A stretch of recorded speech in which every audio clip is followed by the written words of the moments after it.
دوسرے تاجر دوست سے ملنا تھا جو کافی دور رہتا تھا۔ راستے میں کئی جنگل پڑتے تھے۔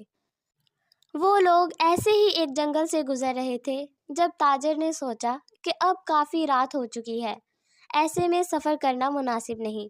چنانچہ اس نے جنگل میں ہی ایک خیمہ لگایا اور وہیں لیٹ گیا۔ اونٹ خیمے کے باہر لیٹا رہا۔ ابھی کچھ ہی دیر گزری تھی جب تاجر کی آنکھ لگی اور اسے اونٹ کی آواز آئی۔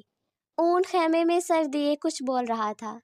تاجر نے سنا تو اونٹ کہہ رہا تھا، مالک، باہر بہت سردی ہے، اگر آپ اجازت دیں تو کیا میں اپنا تھوڑا سا سر خیمے کے اندر کر لوں؟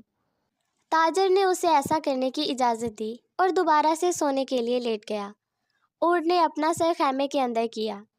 کچھ ہی دیر گزری تھی کہ اونٹ نے دوبارہ سے بولنا شروع کیا۔ اب کی بار تاجر نے سنا تو وہ کہہ رہا تھا، مالک،